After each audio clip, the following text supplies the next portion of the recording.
ओम शांति। आज हम 6 फरवरी 74 की अव्यक्तवाणी सुनते हैं। आज की वाणी का सार है, परखने की शक्ति से महारथी की परख। माया व प्रकृति के सब विघ्नों से पार कराने वाले विघ्न विनाशक, अष्ट शक्तियों का वरदान देने वाले शक्तिदाता, अपना सब कुछ बच्चों को समर्पित करने वाले, सर्वस्व त्यागी और निष्काम सेवाधारी शिव बाबा बोले। जैसे बाप का आह्वान करते हो अर्थात सर्वशक्तिवान का आह्वान कर सकते हो, वैसे ही अपने में जिस समय जिस शक्ति की आवश्यकता होती है, क्या उस शक्ति का आह्वान कर सकते हो अर्थात समाई हुई शक्ति को स्वरूप में ला सकते हो। जैसे बाप को अव्यक्त से व्यक्त में लाते हो, क्या इसी प्रकार हर शक्ति को कार्य में व्यक्त कर सकते हो, क्योंकि अब समय है सर्व शक्तियों को व्यक्त करने का तथा प्रसिद्ध करने का।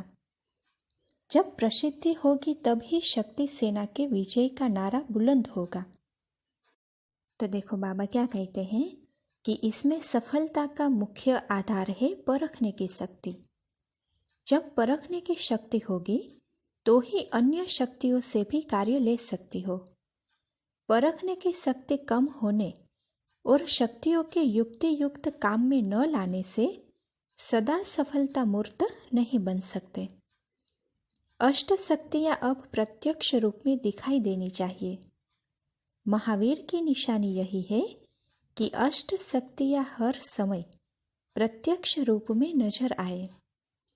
ऐसे आत्माएं ही अष्ट रत्नों में आ सकते हैं। पुरुषार्थ में अंतर क्या है जिससे कि परख सको कि महारथी की स्टेज पर हो या घुड़सवार की स्टेज पर।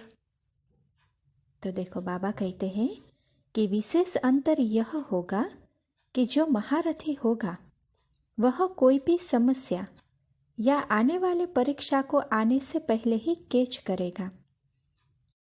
विघ्नों को पहले से ही कैच करने के कारण वह तूफान व समस्या को सामने आने न देगा। जैसे आजकल साइंस का रिफाइन रूप कौन सा है, दूर से पहले से ही मालूम पड़ जाता है। पहले से ही मालूम पड़ जाने कारण सेफ्टी के साधन अपना लेते हैं। दुश्मन आवे और फिर उससे लड़कर विजय प्राप्त करे, इसमें भी टाइम लग जाता है ना। आजकल जैसे साइंस की इन्वेंशन रिफाइन हो रही है, इसी प्रकार महारथियों का पुरुषार्थ भी रिफाइन होना है कि विघ्न आया और 1 सेकंड में चला गया। और यह भी महारथियों की स्टेज नहीं है। महारथी तो विघ्नों को आने ही नहीं देंगे, अर्थात 1 सेकंड भी उसमें वेस्ट न करेंगे। जब निरंतर योगी कहते हैं तो निरंतर का अर्थ क्या है? 1 सेकंड का भी अंतर न पड़े। अगर माया आई और उसको हटाने में ही व्यस्त हुआ तो जो लगातार लगन में मग्न रहने की स्टेज है तो उसमें अंतर पड़ेगा ना।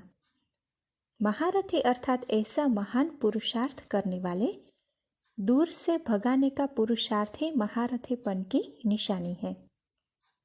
दिन प्रतिदिन आप लोग भी अनुभव करेंगे, कोई भी विघ्न आने वाला है तो बुद्धि में संकल्प आएगा कि कुछ होने वाला है।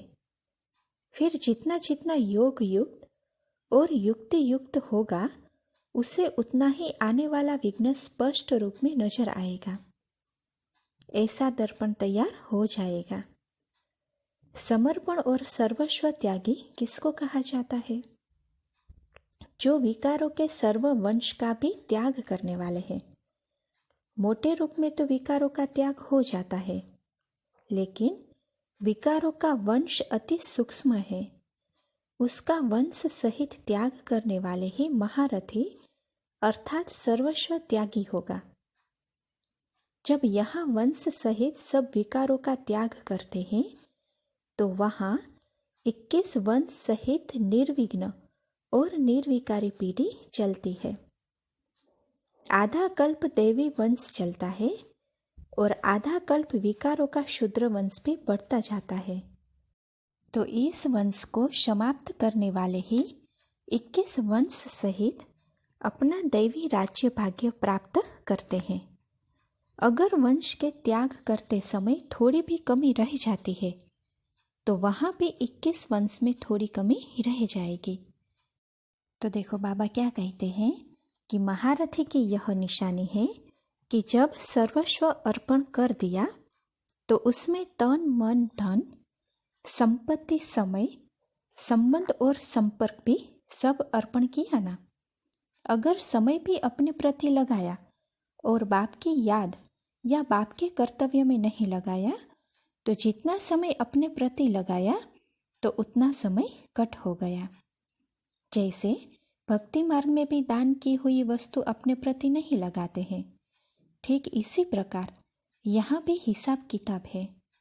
स्वयं की कमजोरी प्रति व स्वयं के पुरुषार्थ के प्रति वस्तु लगाना, यह जैसे कि अमानत में ख्यानत हो जाती है। ऐसा महीन पुरुषार्थ महारथी की निशानी है। महारथियों को तो अब अपना सब कुछ विश्व के कल्याण में लगाना है, तब तो महादानी और वरदानी कहा जाएगा। महारथी के स्टेज का प्रभाव ऐसा रहेगा जैसे कि लाइट हाउस का प्रभाव दूर से ही नजर आता है और वह चारों तरफ फैलती है। लेकिन कार्य व्यवहार में तो जो भी अनुभवी होते हैं तो उसका भी प्रभाव उनकी सूरत और सीरत से पता पड़ता है। अब महारथियों और महावीरों का ऐसा प्रभाव पड़ना चाहिए। सूरत से ही अक्ल का अनुभव होगा। अब इन निशानियों से ही समझो कि हमारा नंबर कहाँ पर होगा। अच्छा, ओम शांति।